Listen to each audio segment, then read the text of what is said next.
une vingtaine de minutes. On est en attente. Le docteur attend depuis Conakry. Sans plus tarder, je vais passer la parole à docteur Kaba de nous présenter déjà les grands axes de notre projet de société. Nous, on le sait, c'est notre rôle.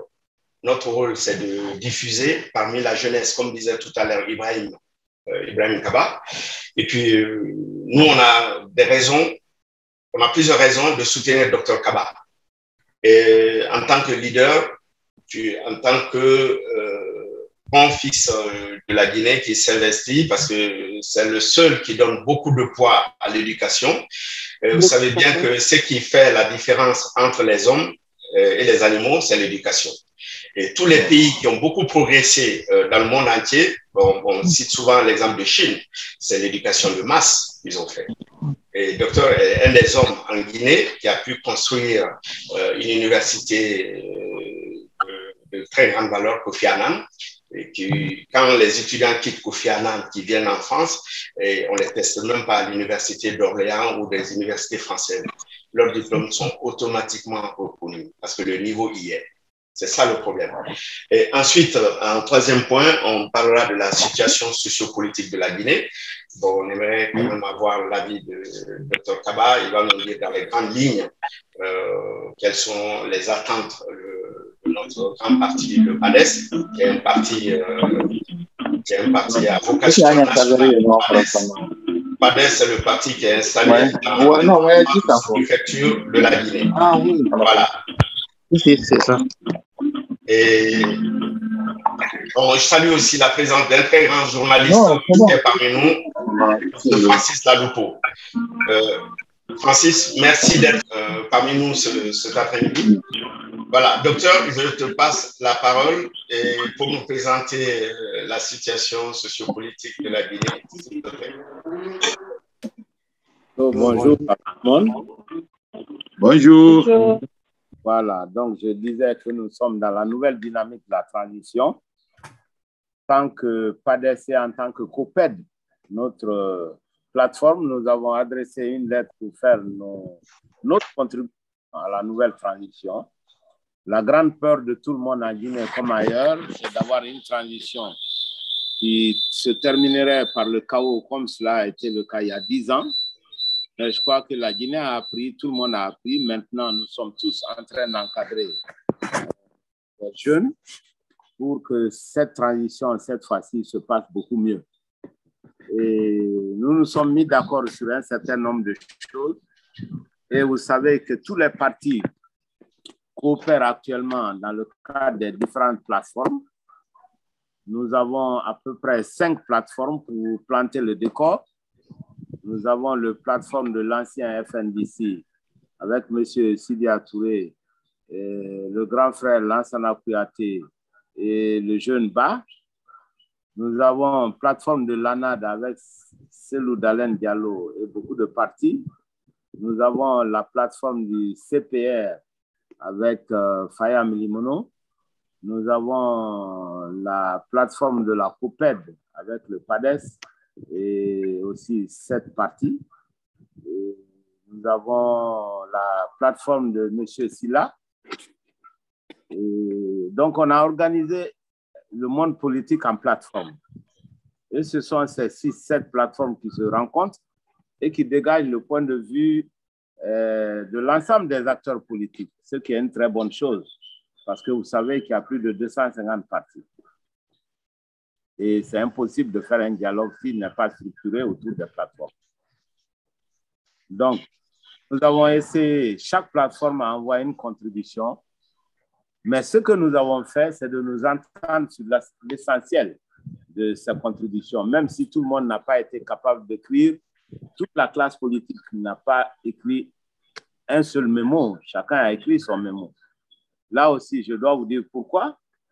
Parce que lorsque nous avons discuté et nous sommes convenus de faire un seul mémo qui représenterait l'avis de toute la classe politique, le problème s'est posé à savoir ceux qui ont aidé au 3e mandat. Donc, il y a beaucoup de plateformes qui ont dit, nous, on ne va même pas s'asseoir avec les gens qui ont approuvé le troisième mandat et qui ont fait la promotion du troisième mandat. C'est là qu'il y a eu des discussions. Et finalement, il a été convenu que chaque plateforme fait son menu. Par contre, on s'est dit, entendons-nous sur les points essentiels de ces menus. Quels sont ces points essentiels? C'est d'abord nous mettre d'accord sur le contenu de la transition. Le contenu de la transition a été résumé en ce qui nous concerne sur 10 points qui sont partagés pratiquement par tout le monde. Alors, ces points, je vais les dire très rapidement pour ne pas être long. Il y a d'abord la charte de la transition qui est déjà publiée. Il y a le CNRD qui est la deuxième structure. On ne connaît pas encore la composition du CNRD. Mais ça, ce n'est pas de notre ressort, c'est du ressort des militaires. Il y a le gouvernement de la transition qui va donc être bientôt formé, puisqu'on a nommé il y a 48 heures un nouveau Premier ministre qui est en train de prendre ses marques. Ensuite, il y a le Conseil national de transition CNT, c'était le 4e point. Et il y a la nouvelle constitution qui doit être élaborée par CNT et les acteurs politiques, et ensuite qui va être votée par l'ensemble du peuple guinéen, le référendum. Il y a la CENI, qui est un gros morceau. Comment est-ce qu'on va restructurer la CENI? Là, il y a eu une question. Est-ce qu'on va continuer la CENI politique comme elle a existé, ou on va faire une CENI qui est apolitique? On appelle souvent CENI technique, qui est impropre d'ailleurs, parce que les techniciens peuvent être envoyés par les partis politiques. Je crois que la bonne distinction, c'est la CENI politique et la CENI apolitique. Donc, les membres ne sont pas envoyés par des partis politiques, mais ce sont les membres qui seraient cooptés pour leurs compétences, leur neutralité avérée. En ce qui nous concerne, nous avons opté pour la CENI apolitique, parce que nous avons déjà essayé la CENI politique pendant longtemps et tout le monde connaît déjà des problèmes que cela recouvre. Ensuite, au 7e point, il y a les autres institutions républicaines qu'il faut mettre en place, notamment la Cour constitutionnelle, la Haute Cour de justice, etc. Et vous savez que la Cour constitutionnelle, qui était complètement mouillée dans l'affaire du 3e mandat, a été liquidée et remplacée actuellement avec ses attributions au niveau de la Cour suprême. C'est pour cela que c'est la Cour suprême qui a fait jurer le président de la République et non la Cour constitutionnelle, qui était complètement dépliée par l'ensemble de la classe politique. Alors, le 8e point sur lequel nous, on a insisté, c'est la stabilisation macroéconomique. Là, il faut le dire, nous sommes tous tombés d'accord qu'une transition n'est pas venue pour développer la Guinée. Ce n'est même pas son rôle. Elle n'en a pas les capacités, surtout elle n'a pas le temps, puisque l'objet essentiel de la transition, c'est les élections, ce n'est pas pour développer un pays. Cependant, il y a deux choses qu'une transition peut faire dans le domaine économique.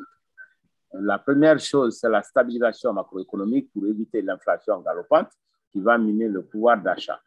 Quand on parle de stabilisation macroéconomique, cela couvre la politique budgétaire appropriée, la politique monétaire, donc tenir l'économie, voilà, gérer l'économie. Le 9e point qui est essentiel aussi à notre avis pour une transition, c'est la lutte contre la corruption. Pourquoi? Vous vous souvenez sans doute qu'il y a 10 ans, lorsque moi-même j'ai supervisé le comité d'audit qui avait été mis en place par le régime de M. Dadis, qui a épinglé les abus que nous avons eus pendant le pouvoir de général Lansana Conté. Eh bien, nous avons transmis le dossier au professeur Alpha Condé comme cela se devait, parce que c'est lui qui est l'exécutif. Je rappelle à tout le monde qu'en tant qu'auditeur, nous ne sommes pas habilités ni à utiliser le contenu de l'audit, ni à divulguer. Par contre, notre travail, c'est de le donner au commanditaire. Le commanditaire, c'était le gouvernement.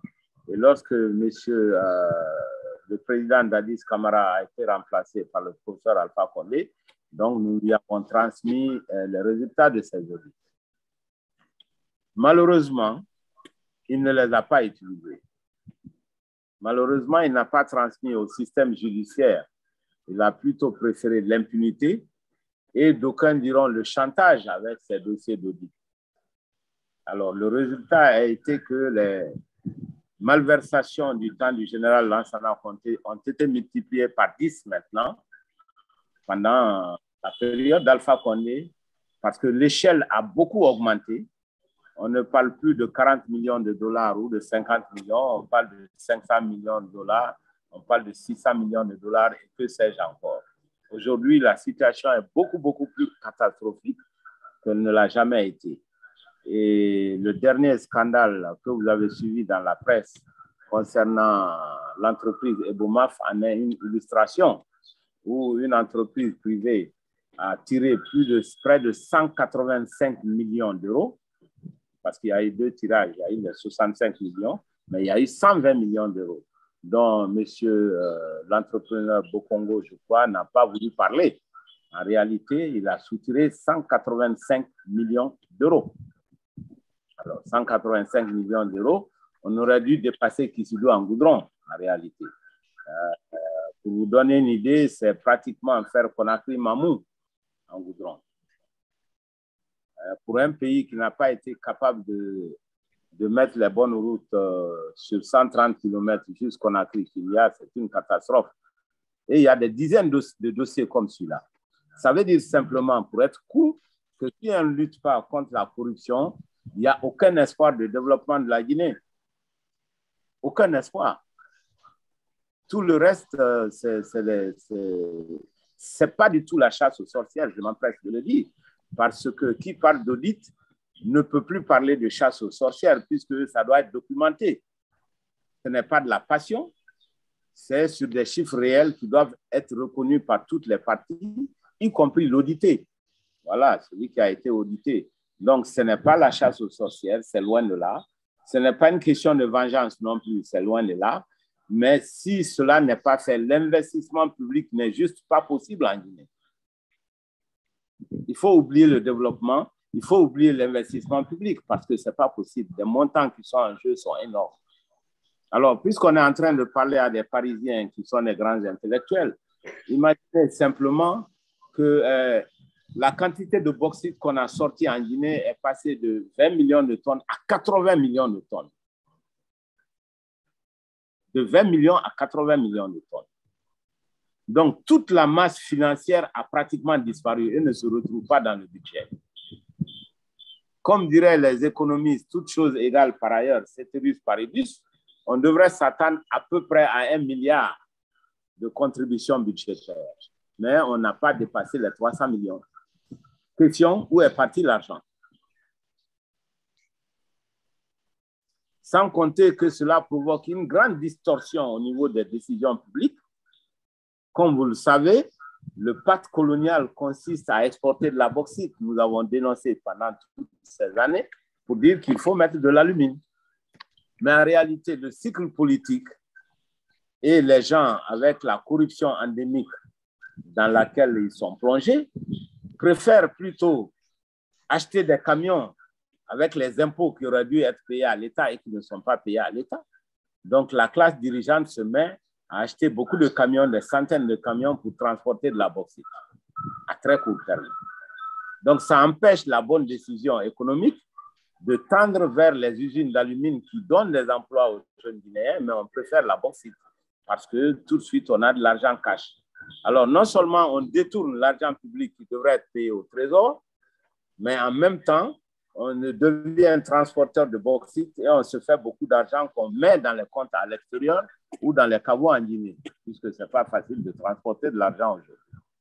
Donc, nous sommes dans cette situation. Ça veut dire que si ces audits ne sont pas faits et qu'il y a impunité cette fois-ci, l'avenir de la Guinée est complètement compromis. Il n'y a aucune chance de développement. Tous ceux qui parlent de développement ne savent pas de quoi ils parlent, parce qu'on ne peut pas faire de développement sans faire les infrastructures de base dans un pays où il n'y a pas de route, il n'y a pas d'électricité, il n'y a pas d'eau. Il faut oublier les entreprises, donc il faut oublier les emplois de jeunes, donc il faut oublier le développement. C'est juste pas possible. Voilà. Donc ce n'est pas une option, c'est une obligation, encore une fois. Je l'avais dit il y a 10 ans, On est passé outre et voilà où on en est aujourd'hui. Voilà. Donc, c'est ce que je pouvais dire sur ce point qui me semble important. Alors, beaucoup de gens se posent la question. Est-ce que c'est aux militaires de faire les audits ou il faut attendre un gouvernement civil qui va le faire? Question légitime. Mais de par mon expérience, je peux vous dire qu'un gouvernement militaire avec un patriote à la tête est beaucoup plus efficace dans les audits qu'un gouvernement civil qui viendrait avec beaucoup de compromis au cours des élections pour pouvoir gagner. C'est pourquoi, historiquement, je pense que le meilleur exemple en Afrique, c'est celui de Jerry Rawlings, qui a nettoyé le Ghana. Et depuis lors, il faut se rappeler que le Ghana était l'un des pays les plus pauvres d'Afrique. Je ne veux pas être vulgaire, mais tous ceux qui ont vécu en Côte d'Ivoire et autres savent de quoi je parle. Le Ghana était l'un des plus arriérés et les plus corrompus en Afrique. Mais depuis le passage de Jerry Rawlings qui a mis de l'ordre, tous les régimes civils qui se sont succédés ont eu deux avantages. D'abord, la démocratie était enracinée et ensuite, l'économie se porte beaucoup mieux sans beaucoup de corruption. Je dirais même sans corruption. Donc, le Ghana est devenu un pays performant sur le plan économique. Voilà. Donc, voilà deux mots que je voulais dire sur ce point précis. Et le dixième point que la COPED a envoyé comme message au CNRD, c'était de recoudre le tissu social, renforcer l'unité nationale et la justice. La justice est indispensable même pour faire les audits parce qu'il faut envoyer dans le système judiciaire. Le scandale récent d'un procureur zélé qui a utilisé la justice pour régler les comptes et qui est passé à espace, tout le monde l'a vu, c'est une catastrophe. Ça veut dire que la justice guinéenne a besoin d'être reconstruite. La justice guinéenne a besoin d'avoir la confiance des Guinéens, ce qui n'est pas encore le cas aujourd'hui. Et c'est quelque chose qu'on peut faire rapidement parce qu'il y a des juges qui sont honnêtes. Il suffit de les chercher et de sanctionner ceux qui ont été fautifs et contre lesquels les preuves se sont accumulées. L'impunité, même au niveau de la justice, est catastrophique. Voilà, il faut recoudre le tissu social, impliquer tous les Guinéens. C'est une très bonne chose. Les démarches que nous avons vues jusqu'à présent du CNRD vont dans ce sens. Et c'est pourquoi j'ai encouragé moi-même la nomination du Premier ministre, qui me semble être quelqu'un de qualifié. Et nous espérons qu'il fera le travail pour lequel il a été désigné. Donc voilà quelques mots que je voudrais dire à l'entame de cette discussion et vous donner un peu d'informations sur l'organisation du monde politique qui aujourd'hui, il n'y a ni mouvance ni opposition. Il faut le rappeler. Il y a simplement peut-être ceux qui ont été véhéments et promoteurs du troisième mandat et les autres. Voilà. Et pour terminer, je voudrais vous informer que le PADES se porte très bien en Guinée et que nous sommes le parti le plus bénéficiaire aujourd'hui en termes de nouvelles adhésions sur l'ensemble du territoire national. Donc, je vous remercie de l'attention que vous avez bien voulu me prêter. Et je reste à votre disposition éventuellement pour certaines questions. Docteur Diobaté, vas-y, tu as la parole. Moi, ce que je voudrais rajouter simplement au départ par rapport à la réunion, c'est que nous avons tous vu comment on a été éprouvé par la période de Covid et tout. Et ça a un peu éloigné. Et Francis nous disait tout à l'heure que la technologie permet de rapprocher le visage. Voilà, parce que c'est vrai que nos visages ont été assez éloignés des autres pendant cette période de Covid. Donc, cette réunion, à la base, nous permettait de reprendre contact et surtout de rediscuter les événements du pays. Et donc, moi, ce que je voudrais juste poser comme question à docteur par rapport à son intervention, c'est l'interconnexion entre les plateformes. Parce que j'ai écouté aussi l'intervention de Mamadou Sylla qui disait que si les hommes politiques ou les plateformes n'étaient pas d'accord, que ça faisait de l'affaire des militaires qu'on était parti pour 10 ans. Donc, est-ce qu'aujourd'hui, la discussion entre les plateformes vous, en tant que leader politique, est-ce que vous avez de l'espoir qu'on pourrait arriver à quelque chose de concret, qu'on puisse permettre, enfin, soumettre aux nouvelles autorités? Je n'ai pas envie de dire la junte militaire, mais aux nouvelles autorités. Et à ce niveau-là, les gens qui doivent être désignés, vous avez tous parlé de CNT, qu'il y a une partie qui est réservée aux partis politiques. Comment cette désignation devrait se faire? C'est par parti ou c'est par plateforme? Et la dernière question, c'est au niveau de la CENI. Voilà, vous avez dit tout à l'heure qu'il y a la CENI apolitique et la CENI politique. Donc, en partant pour la CENI apolitique, les gens qui devraient représenter, enfin, qui devraient être dans cette institution devraient être cooptés, pour reprendre vos mots. Donc, je voudrais savoir, c'est coopté par qui? Par des partis politiques, la société civile, quel va être le mode de désignation de ces gens qui vont siéger quand il s'agira de CENI apolitique? Pardon, apolitique. Voilà, donc moi, je essayerai de me limiter là pour ne pas aller loin et donner peut-être la chance à d'autres aussi de s'exprimer. Mais si le docteur peut intervenir, peut-être pour essayer de répondre à ces deux inquiétudes, peut-être pour moi et évidemment peut-être pour d'autres aussi. Merci beaucoup de votre attention. Merci, je peux aller? Allez-y, docteur. Ouais, il aurait...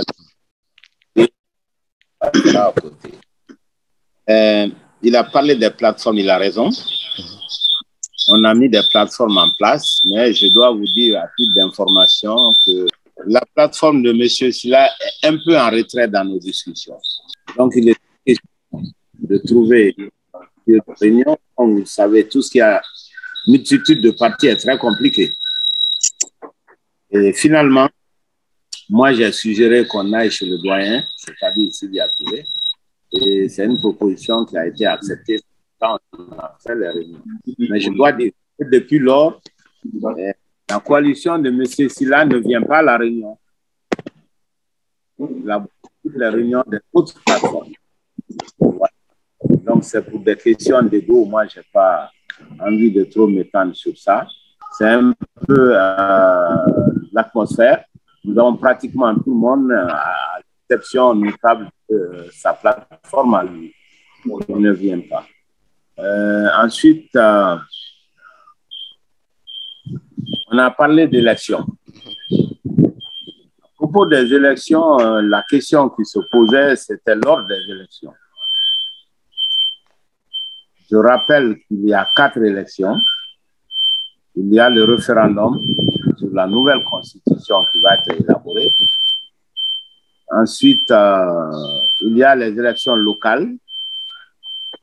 Ensuite, les élections législatives et les présidentielles.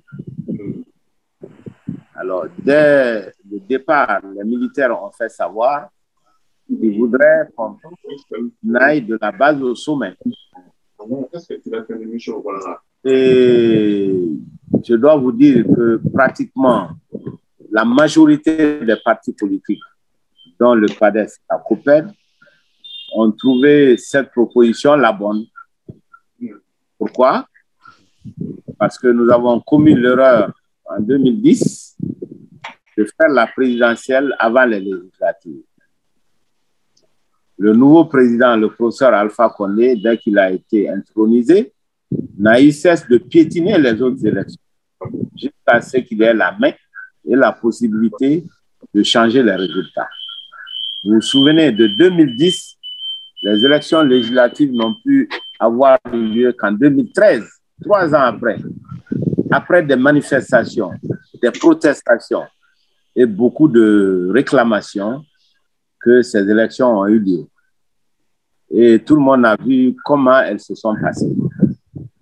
Ensuite, les élections locales n'ont jamais pu être achevées jusqu'au départ du professeur Alpha Condé. C'est extraordinaire. D'abord, il y a une loi contestée qui élisait les communes, les gestionnaires des communes, et ce sont ces gestionnaires qui désignaient les chefs de quartier, ce qui a fait couler beaucoup d'encre. Personnellement, moi, j'ai voté contre la loi parce que j'ai estimé que chaque quartier devrait être autonome pour désigner son chef de quartier, et non par la commune, parce que ça pose beaucoup de problèmes dans la réalité. Ensuite, la mauvaise foi du régime. Bien après ces élections locales, on n'a pas pu les achever en termes d'implémentation sur le terrain. Jusqu'au début du professeur Alpha Condé. Donc, tenant compte de ce qui s'est passé il y a 10 ans, la classe politique dans sa quasi-totalité a voulu que cette fois-ci, on commence de la base au sommet. D'abord, nous sommes obligés de commencer par le référendum parce qu'il faut un cadre institutionnel. Donc, le premier scrutin, obligatoirement, ce sera la nouvelle. Et ensuite, nous avons préconisé, pour économiser un peu d'argent, de coupler les élections locales et les législatives. Et enfin, pour terminer, on fera les présidentielles lorsque les forces politiques seront connues d'ailleurs. Je pense que ça va même clarifier les élections présidentielles. Parce qu'à partir et des communales et des législatives, on saura le poids réel des partis sur le terrain, avec une CENI qui n'est plus aux ordres de qui que ce soit. Voilà, donc ce sera beaucoup plus sincère et à mon avis, ça va faciliter les élections présidentielles s'il y a auparavant des élections législatives et les élections locales qui permettent de situer les différents partis sur le terrain. Donc voilà ce que je voulais dire des élections et la discussion qu'il y a eu. Les seuls qui maintiennent tant soit peu de faire les élections présidentielles avant ou en même temps que les législatives, c'est le doyen Sidia Touré, sa place. Je ne sais pas, mais en tout cas, la quasi-totalité des autres partis sont d'accord de commencer de la base au sommet.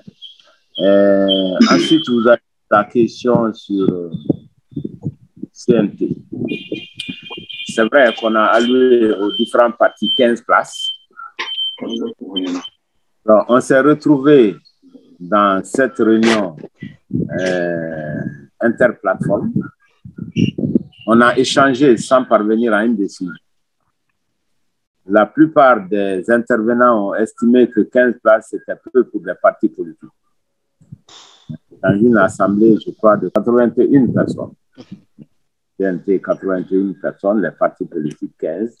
Beaucoup ont trouvé qu'il faut changer, mais évidemment, ceci dit, on s'est heurté au fait que la nouvelle charte est très difficile à changer. On a dit qu'il faut que le CNT se réunisse et que les 2 tiers pourront permettre de changer la nouvelle charte.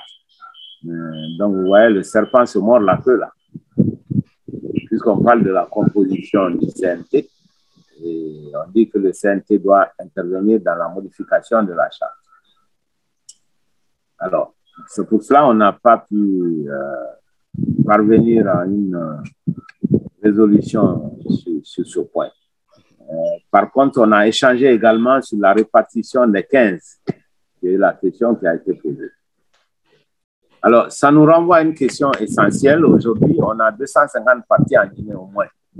D'ailleurs, on ne connaît pas le nombre. Certains vous parlent de 300 partis. Les 2 tiers de ces partis n'ont réellement pas d'existence sur le terrain. Ils n'ont pas de siège, etc. Voilà, c'est juste des papiers. Alors, on a dit quels sont les critères que l'on va prendre pour mettre un peu d'ordre. Le critère qui a été retenu et qui me semble très objectif, c'est de dire on va considérer uniquement les partis qui ont participé à au moins une élection. Au moins. Ouais. Si vous faites ça déjà, vous avez seulement une cinquantaine de partis. Parce qu'il y a plein de partis, près de 200, qui n'ont jamais participé à quoi que ce soit. Et qui se réclament avoir exactement la même force que n'importe quel parti. Donc, il faut qu'on impose que ce sont ces partis-là. Deuxième chose, on a dit les partis sont regroupés par plateforme. Ceux qui ne sont pas dans les plateformes vont se retrouver dans une plateforme additionnelle ou intégrer les autres plateformes qui existent. Comme ça, ça va limiter au moins à 7 le nombre de plateformes. Ça, c'est les discussions que nous avons eues. Ce ne sont pas encore des décisions. On dit, et chaque plateforme, à l'intérieur de chaque plateforme, on va prendre les partis, le nombre de partis ayant participé à des élections. Parce que là aussi, vous avez des plateformes avec des chiffres très élevés de participants en réalité qui sont des partis fantômes. Donc, au niveau de chaque plateforme, on va compter le nombre de partis ayant participé à des élections. Et on va repartir selon cette pondération. Le quota va dépendre de ça.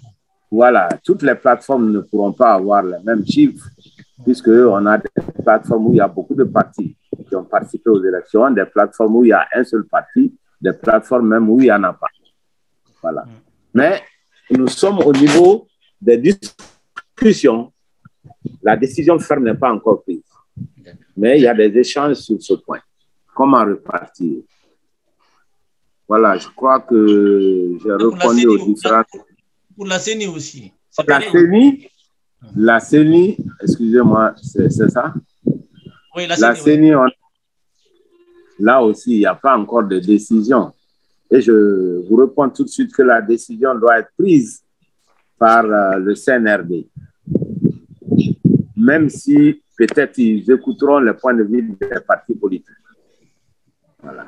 Et je vous ai dit, on a dit une CENI apolitique, mais certains ont toujours soutenu de faire une CENI avec des gens envoyés par les partis.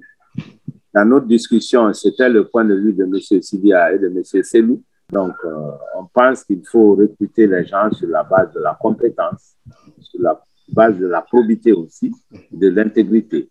Voilà les critères qui sont avancés.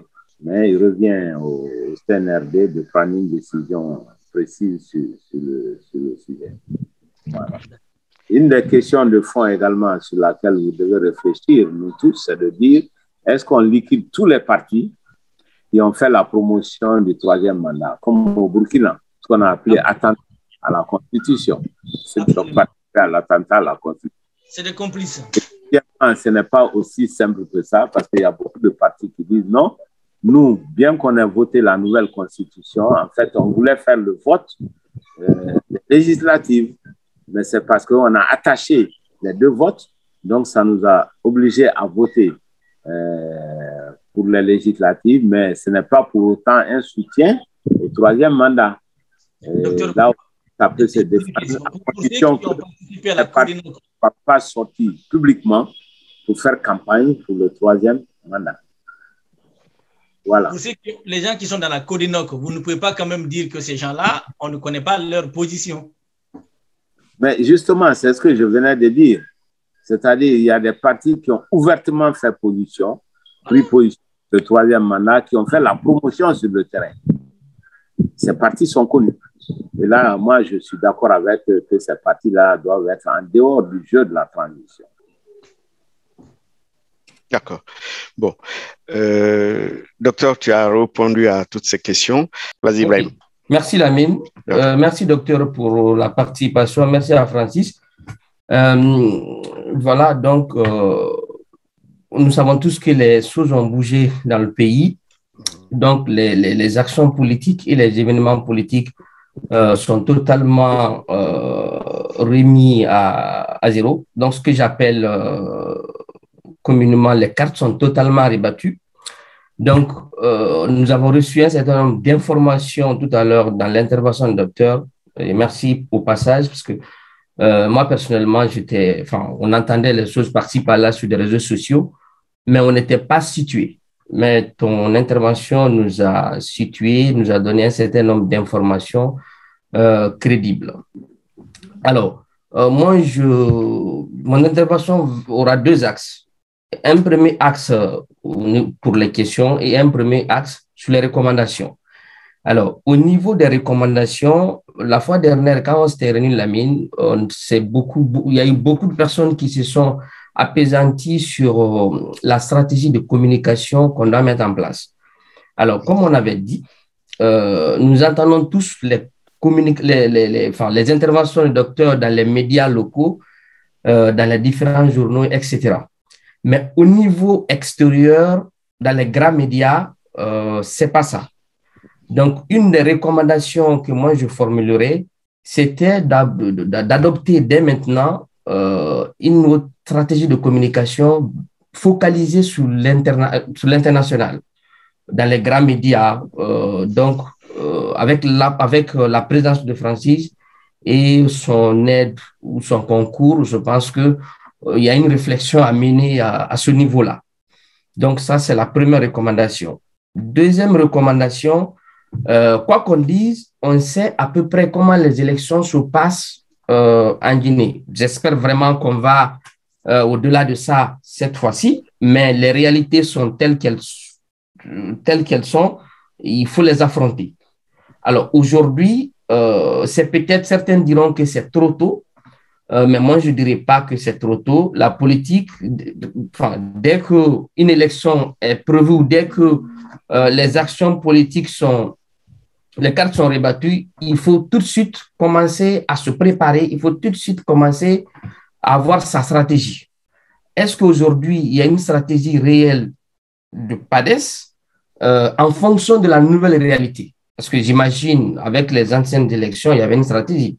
Mais comme les cartes sont totalement rebattues, nous avançons dans une nouvelle donne.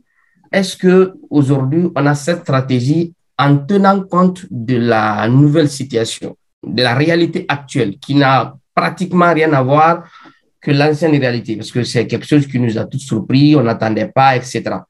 Donc, deuxième recommandation, il faut qu'on ait une stratégie en place pour notre prochaine conquête des élections. Alors, c'était la recommandation. Au niveau des questions, j'aborderai quelque part dans le même pas que le docteur Dubaté. On entend au niveau des audits, les gens le disent, certains disent qu'il ne faut pas le faire, d'autres disent qu'il faut le faire. Est-ce que les audits sont vraiment, c'est acté? Peut-être que le docteur a dit dans son intervention, mais je suis désolé, j'ai pas pigé. Est-ce que c'est prévu de mener les audits? Parce que, en fait, certains diront que ça vaut pas la peine. Mais il y a une bonne partie de la population qui pense que faire les audits, c'est un symbole. C'est déjà un premier signal fort renvoyé à la population pour dire que les choses ne seront plus comme avant. Nous rentrons dans une nouvelle façon de faire, dans une nouvelle approche qui va vraiment amener à complètement changer la structure. Donc, est-ce que les audits sont prévus? Alors, une des questions essentielles, à mon avis, c'est la durée de la transition. Parce qu'aujourd'hui, les gens pensent qu'à ce niveau-là, il y a un piège. À tort ou à raison, je ne sais pas. C'est pas ce que je suis en train de dire. Mais les gens pensent aujourd'hui qu'il y a un piège à ce niveau-là. Pourquoi on n'est pas aujourd'hui situé au niveau de la durée de la transition? Certains diront, ben, écoute, on n'a pas encore fini de mettre tout en place, mais est-ce qu'il y a déjà une idée au niveau de la durée de transition? Quelles sont les durées qui reviennent le plus couramment dans le débat? Est-ce qu'aujourd'hui, dans la plateforme de PADES, est-ce qu'aujourd'hui, vous avez comment dirais-je, évoquer la durée de la transition dans vos échanges? Voilà, donc c'était les éléments que j'avais abordés. Merci. Bon, docteur, allô? J'ai bien écouté. Bien écouté. D'accord. J'ai pris bonne note des différentes stratégies pour la stratégie de communication. Il a insisté sur le volet de la communication à l'international. Non seulement il a raison, mais c'est indispensable. Et je crois que vous devez, Paris, être les acteurs essentiels de cette stratégie. D'être à la place de Paris, qui est la capitale des médias à l'international. Donc, le travail que vous devez faire et pour nous aider à être actifs sur ce terrain-là. Ensuite, les élections, la stratégie électorale. Comment tout oui, coupez le son. Je peux vous dire, vous m'entendez? Oui, c'est bon, docteur. Voilà, je peux vous dire déjà que nous sommes très actifs sur le terrain de la mobilisation. Donc, nous sommes très actifs sur le terrain. Et nous avons fait beaucoup de travail depuis la fin du régime du professeur Alpha Condé Et je dois dire que je suis très content des résultats et très content également des échos. Je dois dire que nous avons beaucoup ratissé au niveau du Fouta, l'électorat traditionnel du RPG dans cette zone, aussi en Basse-Côte et en forêt. En Haute-Guinée, nous sommes en train d'avoir massivement du monde, vraiment massivement. Chacun de vous peut téléphoner à l'intérieur du pays pour avoir une idée. Il faut renforcer le PADES dans tous ses compartiments. C'est ce que nous sommes en train de faire.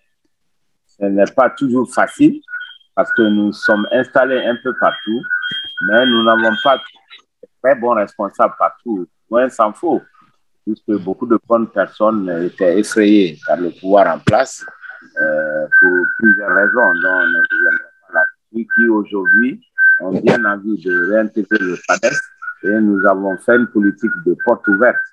Et voilà. Et dans ma communication, même vis-à-vis du RPG, vous avez dû noter et ça porte beaucoup de fruits. Ça, c'est sur le plan de la stratégie électorale que nous devons tous affiner. Maintenant, il m'a fait revenir sur la question de l'audit. Est-ce que c'est nécessaire? Est-ce que c'est eux qui doivent le faire? Je crois que j'ai longuement parlé de ça. Je ne sais pas s'il a porté attention. Mais ce que je pense réellement, c'est que ce n'est pas une option. C'est une obligation. Ce n'est vraiment pas une option. Si nous décidons de ne pas poursuivre, de ne pas faire d'audit, l'audit, ça veut dire poursuite justifiée. C'est ce que ça veut dire l'audit. Ça doit être documenté. Il n'y a pas de chasse aux sorcières, il n'y a pas d'injustice, il n'y a pas de vengeance. L'audit est antinomique avec ces notions-là. Si on ne le fait pas, je l'ai dit, il faut oublier le développement de la Guinée. Aucun développement n'est possible. C'est aussi simple que ça. Parce que ça reste intellectuel dans votre tête, en réalité. Mais comment voulez-vous qu'un pays s'en sorte si une personne peut prendre l'équivalent de 300 km de goudron? Avec quoi vous allez construire le pays? C'est impossible, franchement. C'est une question toute simple. Or, s'il n'y a pas de sanctions, il n'y a pas d'audit, ça veut dire que le nouveau régime va être encore plus que celui d'Alpha Condé. Puisque Alpha Condé a commis l'erreur de ne pas poursuivre ce qui s'est passé au temps de Conté. Donc, ce qui se passe maintenant au temps d'Alpha Condé, c'est 10 fois plus. Je suis en train de vous parler de recettes minières. Comment la Guinée va se développer sans recettes minières? Alors qu'on est en train de détruire par ailleurs tout le pays en termes d'environnement. Comment? C'est impossible. On ne peut pas faire disparaître toutes les recettes minières et se poser la question de savoir s'il faut faire l'audit ou pas. Mais c'est une obligation. Que ce régime le veuille ou pas, s'il ne le fait pas, il n'y a pas d'avancée en Guinée. C'est aussi simple que ça. Parce que la construction économique n'est juste pas possible. Voilà. Vous avez des directeurs de régie qui ont des immeubles, 10 immeubles, 20 immeubles, 50 villas. Mais c'est impossible de gérer un pays comme ça. Au vu et au su de tout le monde. Vous avez des groupes de gens qui ont fait des choses extraordinaires. En Guinée, il n'y a même plus d'hommes d'affaires, il n'y a pas de businessman. Il n'y a que des fonctionnaires riches. Donc, la question n'est vraiment pas s'il faut faire ou ne pas faire. C'est obligatoire. Si on ne le fait pas, il n'y a pas de gestion économique, encore une fois. Est-ce que j'ai été clair? Alors, parce que beaucoup n'ont pas compris ce qui se passe.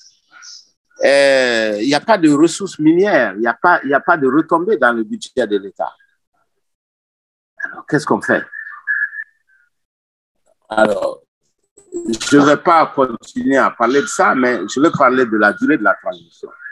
C'est une bonne question et ça n'a pas échappé du tout aux hommes politiques puisque c'est l'objet même de la transition. L'objet de la transition essentiel, c'est d'organiser des élections libres et transparentes, consensuelles, acceptées de tous pour mettre fin à la transition pour que le peuple ait son président élu.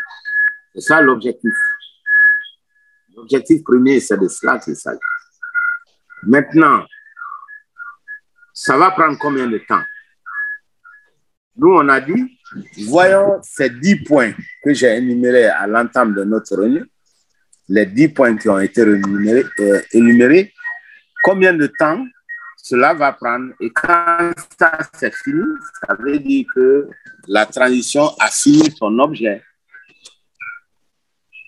y compris l'élection présidentielle. S'il y a élection présidentielle, bon, c'est fini, la transition prend fin.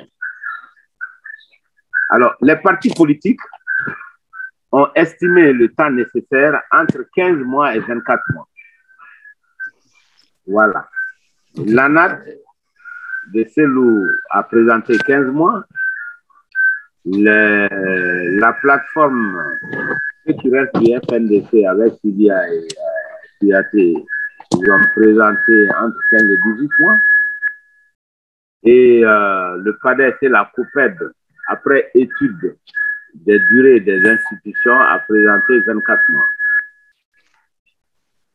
Donc, ça veut dire que les partis politiques sont d'accord en moyenne pour 18 mois. Oui, en moyenne.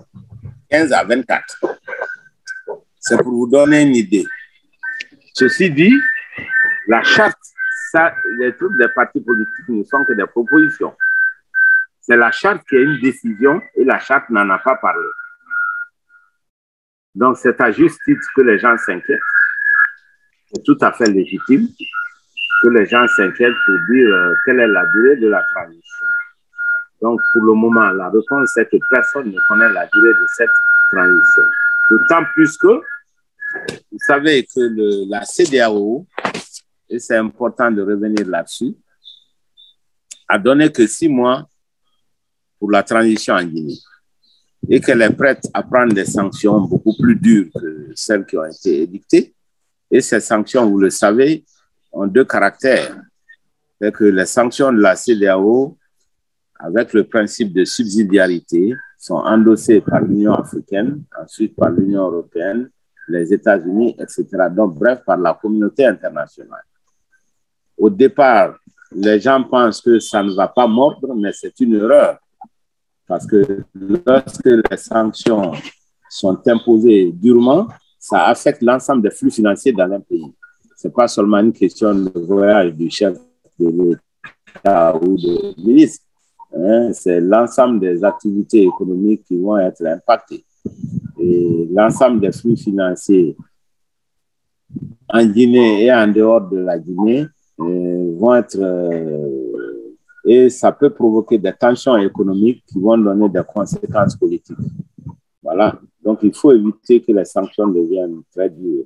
Et c'est pour cela que nous avons préconisé une diplomatie active sur ce terrain-là, et avec les hommes politiques, parce qu'au fond, la CEDEAO se bat pour les hommes politiques en disant faites des élections très rapidement. Ce sont les hommes politiques qui sont les premiers concernés. Mais il y a comme une méfiance à l'égard des hommes politiques. Et c'est l'une de nos revendications. Il y a 48 heures, nous avons dit qu'il faut qu'il y ait forcément une passerelle de dialogue, de contact entre les militaires et les hommes politiques, la classe politique. Parce que si ce n'est pas le cas, les divergences vont s'approfondir au fil du temps. Et c'est ce qui envoie tous les problèmes, comme on l'a vu il y a 10 ans déjà. Donc, nous avons invité les militaires vraiment à établir des passerelles de discussion entre la classe politique et le CNRD. C'est très, très important. Alors, d'ailleurs, dans nos discussions, la question s'est posée. Faut-il que ce dialogue passe par le Premier ministre avec ou sans le président? Dialogue avec les deux. Donc, c'est bon qu'on dialogue avec et le gouvernement, donc le Premier ministre et le CNRD. On met en place une passerelle. Et le président du PADES a été chargé de faire cette démarche-là. C'est ce que nous allons faire. Oui, on s'en félicite d'être au milieu du jeu quand même. C'est bien. Merci, docteur. Oui, Francis. Lamine, est-ce que tu me permets de poser une question? Oui, bien sûr, bien sûr. Vas-y, Francis. Vas-y. Docteur Ousmane Kaba, là, vous avez touché un point tout à fait sensible parce que la question de la durée de la transition est revenue plusieurs fois, évidemment. On a tous observé la préconisation ou les exigences de la CEDEAO. bon, il n'a échappé à personne que la CEDEAO a été copieusement rabrouée, voire huée à Conakry, et qu'aujourd'hui, en tout cas, vis-à-vis des opinions africaines, la CEDEAO est dans un passage difficile, en termes de crédit, en tout cas. Il y a une sorte de décrédibilisation de la CEDEAO actuellement, et les événements en Guinée ont un peu plus renforcé cette perte de crédit de la CEDEAO. Alors, à t'écouter, pardon, je te tutoie, puisqu'on se tutoie en privé. Et tu viens de dire, au fond, il y a une quasi-unanimité des forces politiques pour préconiser une transition en moyenne de 18 mois. Le PADES propose 24 mois. Bon, personnellement, si tu veux mon avis, je pense que 24 mois, c'est beaucoup plus raisonnable dans la situation actuelle que 18 mois. Bon, enfin, il y a une moyenne de 18 mois. Est-ce qu'il n'est pas possible que les forces politiques, évidemment à l'exclusion des forces qui ont soutenu le régime déchu, constituent un front le plus large possible pour porter cette revendication, cette demande devant la CEDEAO, et la CEDEAO ne pourrait que ratifier cela, puisque ce serait, comment dire, une demande qui émanerait des forces vives de la nation guinéenne. Oui, merci Francis. Non seulement vous avez raison, c'est le point que je défends depuis longtemps, depuis quelques semaines. Vous avez tout à fait raison. C'est aux forces politiques qui seraient mieux entendues que des délégations de jeunes militaires ou même du gouvernement. Les forces politiques sont mieux placées pour porter ce message à la CEDEAO pour que la CEDEAO puisse un peu relâcher la contrainte. Mais je vois autour du président actuellement, malheureusement, ce qu'on a vu autour du président Dadis, nous avons un ensemble de jeunes gens, des activistes, des hommes d'affaires, des ONG, tout le monde tourne là-bas sans aucun ordre et ça devient difficile de se faire entendre. C'est la raison pour laquelle nous nous sommes mis d'accord il y a 48 heures de mettre en place une passerelle de dialogue entre le monde politique et le CNRD. Mais c'est exactement mon sentiment et vous avez tout à fait raison. C'est nous qui devons nous retrouver pour aller porter cette parole à CEDEAO et ça aura beaucoup plus d'impact évidemment. Même la parole du gouvernement. Voilà, je me base pour ça, pour faire entendre cette voix-là. Lamine, j'aimerais continuer parce que comme je dois me retirer dans quelques minutes. Vas-y. Je m'étais donné jusqu'à 16h30. Non, vas-y. Voilà. Docteur Kaba, Ousmane Kaba, quand on vous écoute finalement, bon, quelqu'un l'a bien dit d'ailleurs, je crois que c'est M. Kaba qui l'a dit tout à l'heure, un coup d'État par expérience, ça remet les compteurs à zéro. Ça rebat les cartes. Et donc, la question que l'on se pose dans ces contextes, c'est de savoir, au fond, quelle est aujourd'hui la véritable capacité d'action et de négociation des forces politiques traditionnelles, dont le PADES, face à un pouvoir militaire qui peut, de certaine manière, aujourd'hui, comment dire, se réclamer d'une forme de légitimité d'avoir mis fin à une longue crise politique dans votre pays, une crise qui ne dure pas que depuis le 3e mandat. Hein. C'est une crise de 10 ans, finalement, que le pays a traversée, parce qu'on oublie beaucoup en ce moment, depuis quelques jours quand même, le nombre de victimes, de tous ceux qui ont payé le prix cher, le prix le plus lourd, le tribut le plus lourd à cette crise, à ce régime, en fait, hein, qui a, d'une certaine manière, entretenu une forme de violence d'État depuis 10 ans. Donc voilà qu'un coup d'État vient mettre fin à tout cela, vient, au fond, disons, faire le boulot, le job que les forces politiques traditionnelles n'ont pas pu réussir. Donc, il y a une forme de légitimité qu'il a accordée donc, à ce régime militaire. La vraie question, c'est que comment vous évaluez, vous, formation politique traditionnelle, votre véritable capacité de négociation aujourd'hui? Parce que vous êtes devenus finalement, pour l'instant en tout cas, des forces de proposition à ce régime, et non pas des forces d'action, et non pas des forces réellement agissantes, et pas des forces de décision, pour être plus précis. Comment pensez-vous pouvoir peser réellement dans cette transition et récupérer dans un espace politique normal, traditionnel, l'action politique puisque les militaires sont censés se retirer au bout d'une transition? D'abord, je pense qu'il ne faut pas oublier que les partis politiques ont aussi plus de légitimité encore. Je ne le nie pas, docteur. Je ne le nie pas. Oui, les partis politiques ont payé le lourd tribut de cette lutte-là et les militaires n'ont fait que parachever cette lutte qui a été continuée, qui a été déclenchée depuis pas mal de temps. C'est comme ça qu'on perçoit ça en Guinée ici. On ne perçoit pas du tout les militaires comme ceux qui ont sauvé tout seul le pays. Les militaires n'ont fait que achever le combat du FNDC. Non, simplement, je veux dire que actuellement, les partis politiques ont une légitimité et les partis politiques ont beaucoup de moyens pour agir, les moyens de mobilisation. Donc, il faut qu'on s'asseye tous autour de la table. C'est des propositions, c'est des forces de proposition, les partis politiques. Vous avez touché un point important parce qu'il y a beaucoup de gens qui sont en train de dire 5 ans, 6 ans, c'est le plus mauvais service à rendre aux militaires que de les mettre dans cette perspective d'un mandat. Une transition ne peut pas durer un mandat. Ça dure la moitié d'un mandat, 2 ans, au maximum 2 ans et poussière, c'est tout. Ça ne va pas au-delà. Mais comme vous le savez, lorsqu'on a le pouvoir en Afrique, c'est toujours les mêmes démagogues qui tournent autour du pouvoir, qui essayent de leur dire les choses qui plaisent à l'oreille de tout chef africain. Et c'est le drame de nos pays. Ils sont des hommes d'affaires, ils sont des ONG, ils sont des jeunes ambitieux. Donc, nous, notre rôle, c'est vraiment d'attirer l'attention du chef et des différents décideurs du système pour dire attention, n'écoutez pas les sirènes révisionnistes, pour reprendre le mot de notre ami le juge à l'époque. N'écoutez pas les sirènes des démagogues. Ça ne peut pas se passer de cette façon. Vous n'allez pas retomber dans la même erreur que ce que nous avons vu il y a 10 ans. Voilà ce que je peux dire là-dessus. Lamine, tu me prends bonne note. Une dernière question. Vas-y, Francis, vas-y. Docteur Ousmane Kaba, alors, c'est vrai qu'actuellement, ce qu'on observe, c'est que les militaires ont décidé de, comme on dit, de se hâter lentement.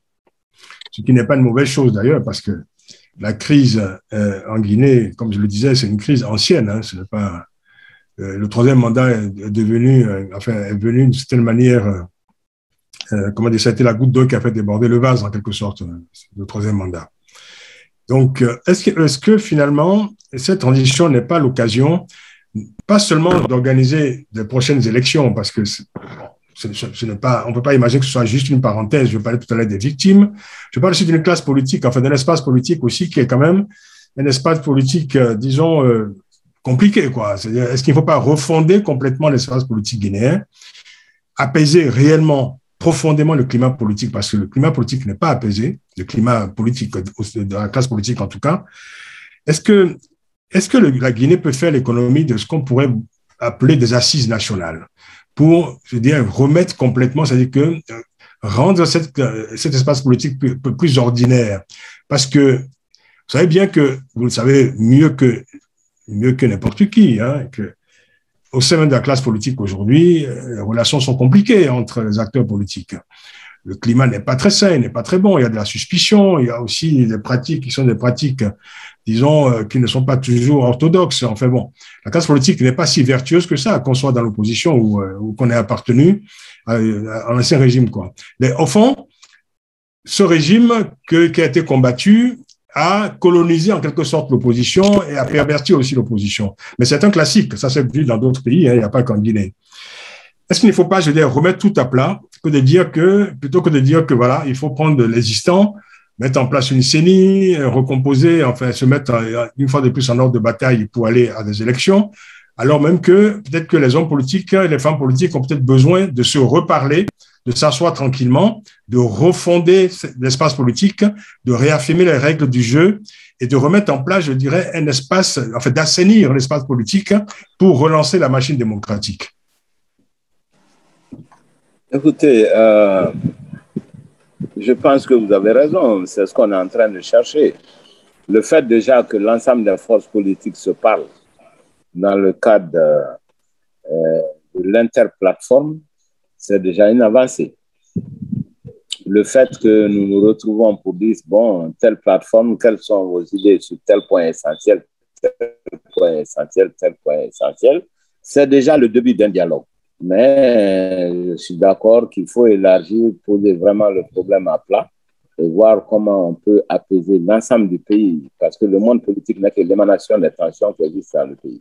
C'est pour ça le 10e point de notre proposition, c'était d'améliorer les relations entre les Guinéens, de prôner la réconciliation, non seulement en parole, mais aussi en acte, et que toutes les parties de la Guinée se sentent concernées.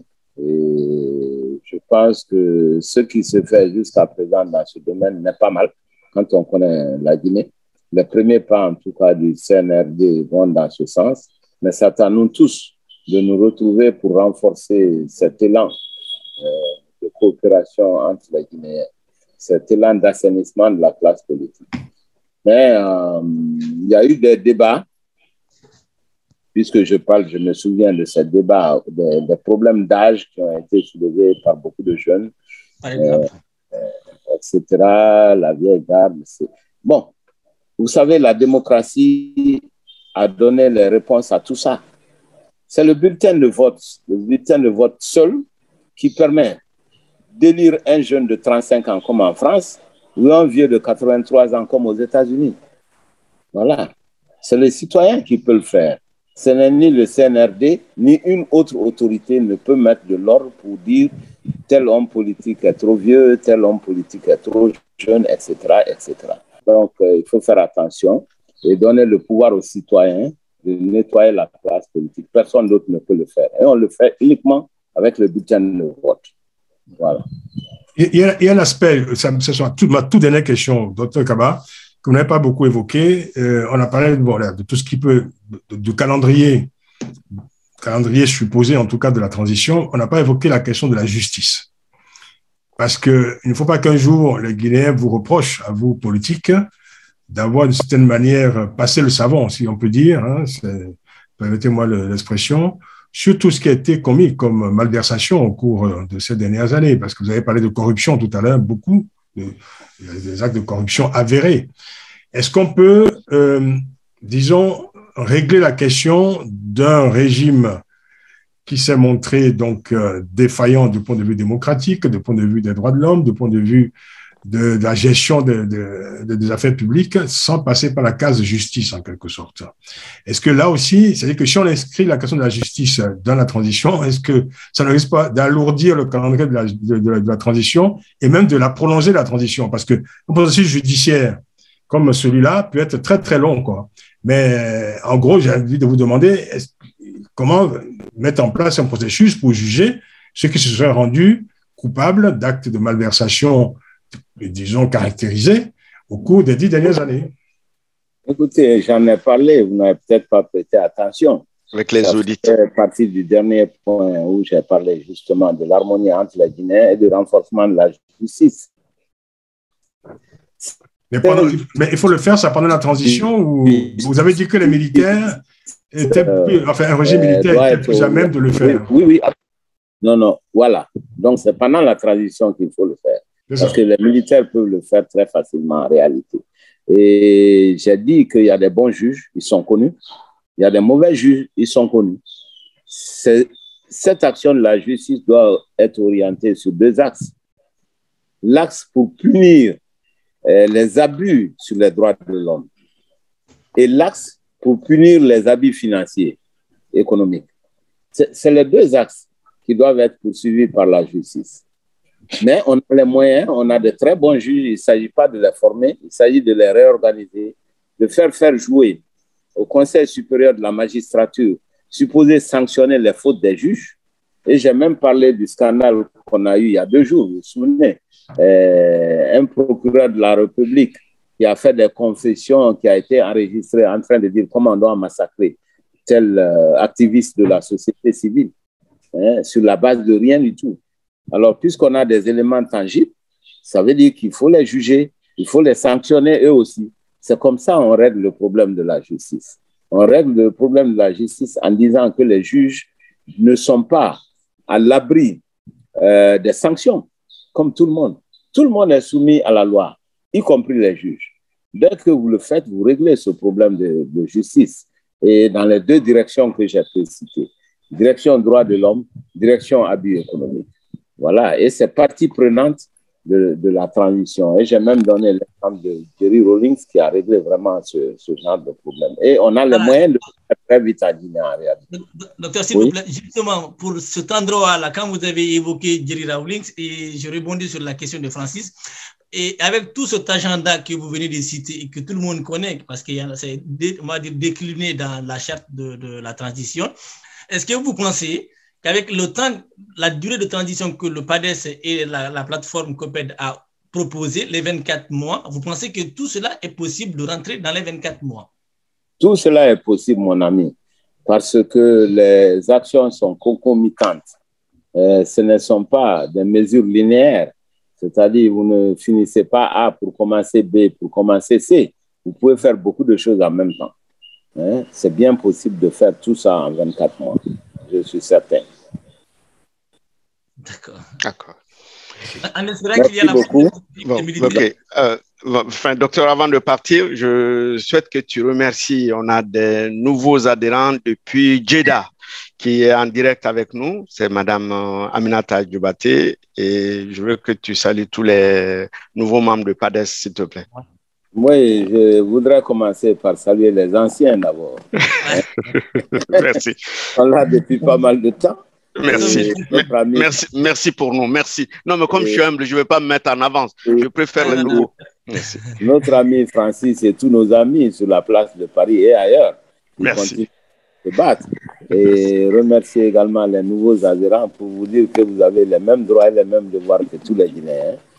Et ce que je ne cesse de dire aujourd'hui, nous avons énormément de nouvelles adhésions au PADES à une échelle que vous n'avez jamais connue. Ça veut dire que le travail et l'honnêteté, ça paye. Et prendre une position, même quand elle est minoritaire, si elle est juste, ça paye. Et voilà ce qui s'est passé au niveau du PADES. Et je remercie tout le monde, je remercie tous les participants à cette conférence.